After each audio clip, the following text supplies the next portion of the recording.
आपका स्वागत है दोस्तों। शारदीय नवरात्रि शुरू होने से पहले अपने भवन से और मुख्य द्वार से तुरंत हटाएं ये चीजें। माता शेरों वाली ऐसी घर में कभी नहीं आती। जिस घर में होती हैं ये वस्तुएं आज ही घर से बाहर फेंकें। अगर आपने ये चीजें घर से बाहर नहीं फेंकी तो माता रानी आपके घर में कभी नहीं आएगी। व्रत रखने का फिर कोई फायदा नहीं। हे माता वैष्णो, आपकी नवरात्रि की इस वीडियो को जो भी भक्त सच्चे दिल से लाइक करें उसकी गरीबी, तमाम परेशानी, जीवन की दरिद्रता को दूर कर देना। माँ, हम सब आपकी ही संतान हैं। माँ को लाइक जरूर करें। भक्तों, इस बार नवरात्रि पूरे 10 दिनों तक मनाई जाएगी। ना एक भी दिन कम न ज्यादा, पूरे 10 दिनों तक मनाई जाएगी। माँ शेरावाली की विशेष रूप से पूजा आराधना की जाएगी। शारदीय नवरात्रि का महापर्व इस बार अश्विन मास की प्रतिपदा से शारदीय नवरात्रि शुरू होते हैं। इस साल शारदीय नवरात्रि 22 सितंबर से शुरू हो रहे हैं। नवरात्रि पर इस साल उत्तरा फाल्गुनी नक्षत्र और हस्त योग का संयोग बन रहा है। इस साल नवरात्रि सोमवार 22 सितंबर 2025 से शुरू होकर 1 अक्टूबर तक चलेंगी। नवरात्रि का आरंभ घट स्थापना के साथ होता है, जिसे बहुत ही शुभ माना जाता है। 2025 में घट स्थापना सोमवार 22 सितंबर 2025 को की जाएगी। घट स्थापना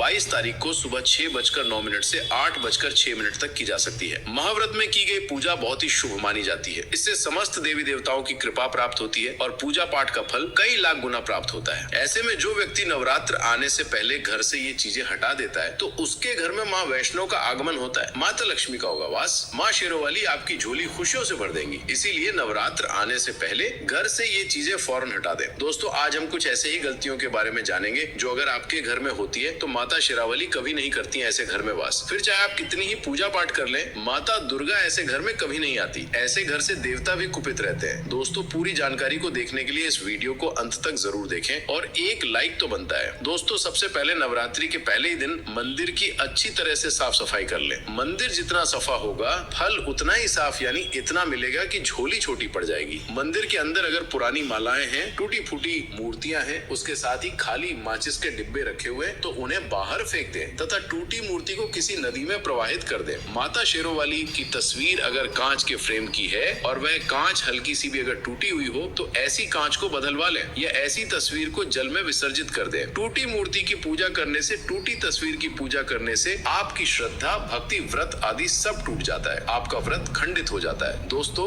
नवरात्रि के 9 दिन बहुत ही पवित्र होते हैं। नवरात्रि के 9 दिनों घर को साफ सुथरा और पवित्र रखना अति आवश्यक है। इसीलिए नवरात्रि के 9 दिनों में ब्रह्मचर्य का पालन किया जाता है और तामसिक भोजन ग्रहण नहीं किया जाता है। नवरात्रि के 9 दिनों में माता रानी के भक्तों को प्याज, लहसुन, मांस, मदिरा और अंडे से दूर रहना चाहिए। अधिकतर भक्त नियम का पालन भी करते हैं, लेकिन वो एक गलती कर बैठते हैं। वो नवरात्रि के 9 दिनों में अपने घर इन अपवित्र चीजों को रख लेते हैं। ऐसा भूल कर भी नहीं करना चाहिए। भागवत पुराण के अनुसार नवरात्रि के 9 दिनों तक माता रानी अपने भक्तों के घर में वास करती है। अगर आप भी चाहते हैं कि माता रानी आपके घर में वास करे तो आप अपने घर के वातावरण को पवित्र रखें और नवरात्रि शुरू होने से पहले ही अपने घर से प्याज, लहसुन, मीट, अंडा और मदिरा को बाहर निकाल दें। अपने घर को साफ रखें। इन वस्तुओं को घर से बाहर निकालने के बाद अपने घर में गंगा जल का छिड़काव अवश्य करें। भगवत गीता में भगवान कृष्ण कहते हैं, बगैर गंगा जल छिड़काव कोई भी मंगल कार्य सफल नहीं माना जाता। गंगा जल का छिड़काव स्वयं भगवत गीता में श्री कृष्ण ने बताया था। अगर आपके घर में गंगा जल ना हो तो मार्केट से गौमूत्र ला सकते हैं और गौमूत्र लाकर आप गौमूत्र का अपने घर में छिड़काव करें। बस थोड़ा सा पानी में डाल लें। इससे आपके घर का वातावरण पवित्र हो जाएगा। घर में मौजूद नकारात्मक ऊर्जा भी नष्ट हो जाएगी और जिस घर में वातावरण पवित्र होता है और नकारात्मक ऊर्जा नहीं होती, वहाँ माता रानी का वास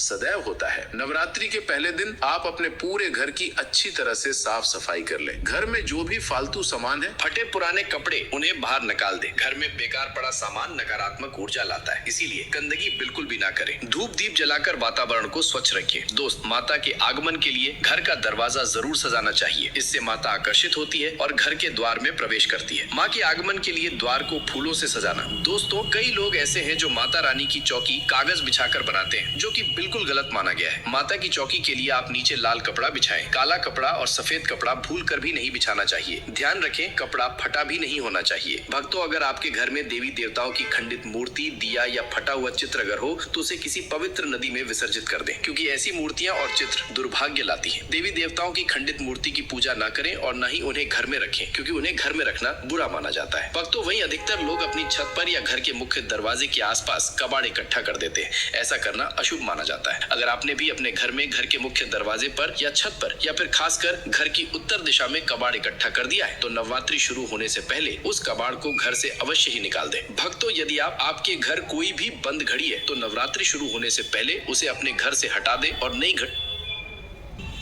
भी बंद घड़ी है तो नवरात्रि शुरू होने से पहले उसे अपने घर से हटा दे और नई घड़ी ले आए या उसकी मरम्मत करवा ले। घड़ी को प्रगति का प्रतीक माना जाता है। बंद घड़ी समय से पीछे चलने वाली हमारी प्रगति में बाधा डालती है। इसीलिए नवरात्रि शुरू होने से पहले ही आप बंद घड़ी को घर से बाहर निकाल दें। दोस्तों, अगर आपके घर के मंदिर में किसी भी तरह का कोई फालतू सामान रखा है, जैसे कि सड़े गले फूल, अगरबत्ती, धूप बत्ती के डिब्बे या माचिस आदि के डिब्बे या कोई भी खाली पैकेट मंदिर में ना रखें, या फिर कोई फटी पुरानी धार्मिक पुस्तक या भगवान के कोई भी पुराने कपड़े जो खज गए हैं या मुकुट माला जो खराब हो गई है, तो उन्हें आप जितना जल्दी हो सके अपने मंदिर से हटा दीजिए। नवरात्रि से पहले आप अपने मंदिर की और मंदिर के आसपास की साफ सफाई अवश्य ही करें, तभी माता रानी की चौकी स्थापित करें। इसके साथ ही